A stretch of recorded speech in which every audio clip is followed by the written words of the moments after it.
Deixe seu like. Se inscreva no canal e ative o sininho de notificação. Bom vídeo.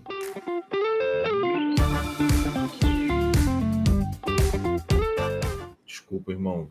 Eu não tenho como chegar a afirmar que esses dois não têm espaço no Flamengo. Ainda mais depois de uma experiência europeia.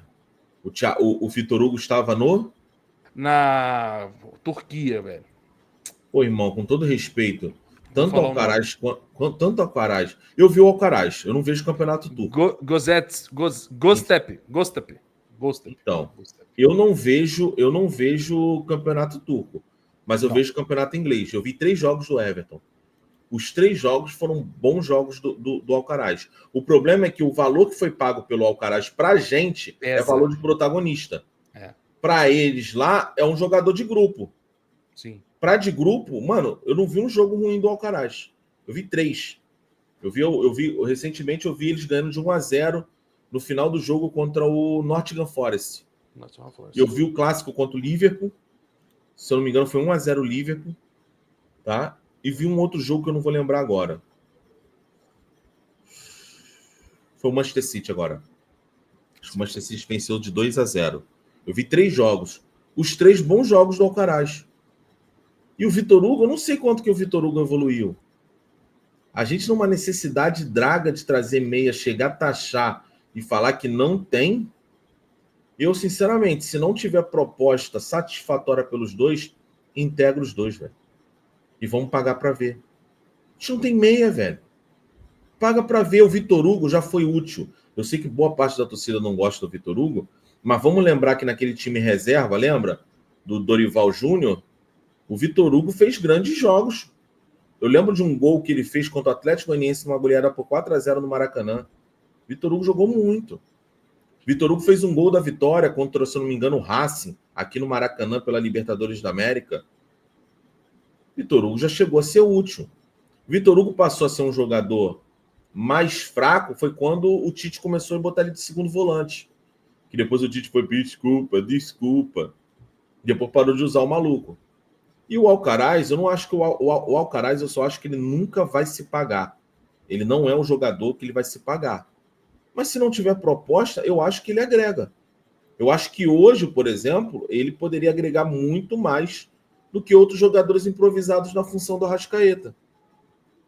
Então, assim, se não tiver, chegar, não tem vaga, 2 meias. Vou de novo com as palavras do Felipe Luiz. Felipe Luiz foi questionado por que não atuou com 4 atacantes no jogo contra o Inter. E ele falou assim: eu não tive meias. O Arrascaeta não estava jogando, o Gerson não estava jogando. Aí ele falou que o Coisa é um improviso. Quem é o improviso? O Luiz Araújo é um improviso, o Plata também não estava jogando, e o Matheus Gonçalves é um improviso. Ou seja, na cabeça dele só tem 2 meias. Como é que desses 2 meias não dá para aproveitar um? Se não tiver proposta nenhuma por eles? Eu acho estranho, velho. Só se tiver alguém engatilhado no mercado. Porque eu botaria os 2 ali e ver como é que é. Ah, não tá rendendo? Então negocia, pô. Entendeu? Sei lá, eu penso sempre que o maluco amadurece quando ele vai para um outro mercado. Eu tô falando mercado europeu, turco e inglês, mas ele podia ter ido para os Estados Unidos, ele podia ter ido para o México. O cara amadurece, velho.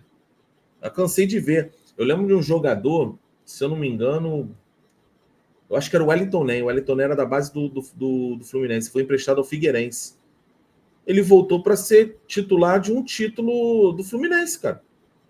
Figueirense. Ou seja, ele assumiu mais responsabilidade, passou a ter mais minutagem. A gente não conhece o Vitor Hugo e o Alcaraz com muita minutagem. Eles sempre foram reservas aqui. Sei lá, eu acho que taxar, dizer que não dá. Eu não vou defender nenhum dos dois, mas dizer que não dá depois de um período dos dois na Europa, eu acho estranho, velho. Eu acho estranho.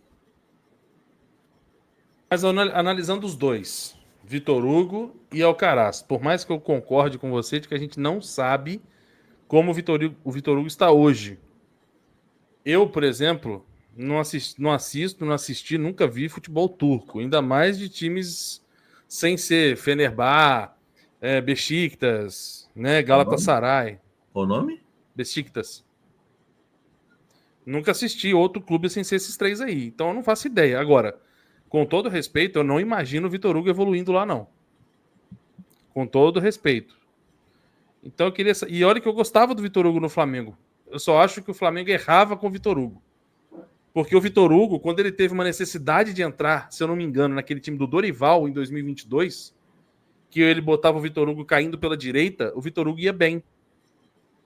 E aí o Tite botava o Vitor Hugo para jogar de 10, botou o Vitor Hugo para jogar na esquerda, botou o Vitor Hugo para jogar de segundo volante. Para mim fez uma bizarrice com o Vitor Hugo e ele caiu de nível assim drasticamente. Eu acho que ele chegou até a jogar de atacante, se não me falha a memória, o Vitor Hugo. Agora, entre ele e Alcaraz, analisando o histórico, Bigode, sem pensar no momento, e eu sei que isso está errado, é hipotético, que futebol é momento. Mas se fosse para aproveitar um dos dois, por que eu estou te perguntando isso? O Flamengo já diz, né, pelo menos de acordo com a informação, de que o Vitor Hugo não terá o poder de compra exercido pelo time turco, mas o Alcaraz, que também pode não acontecer a compra do Everton, já tem clubes da Inglaterra de olho nele, ou seja, existe a boa possibilidade do Alcaraz, né, ser vendido ou ter um novo empréstimo no futebol inglês. Independentemente de receber proposta, um sim e o outro não, existe um dos dois que teria sua preferência em permanecer no Flamengo, em dar oportunidade? Pelo estilo de jogo, alguma coisa do tipo? Estilo de jogo, eu prefiro o Alcaraz. Mas custo-benefício, eu prefiro o Vitor Hugo. O Vitor Hugo é um jogador que vai vir para cá, se vier para cá vai custar barato.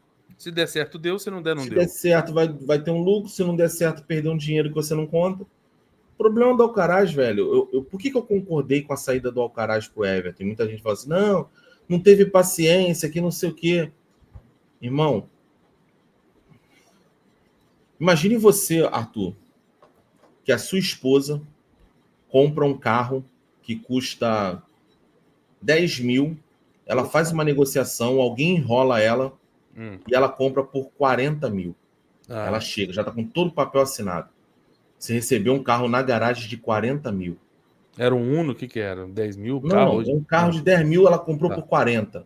Certo. Ela, na análise dela, ela viu que era 40. Tipo, não entendiu de carro, alguém enrolou ela, tal, 40, mal sabe 40 mil. Irmão, você olha aquilo e fica desesperado.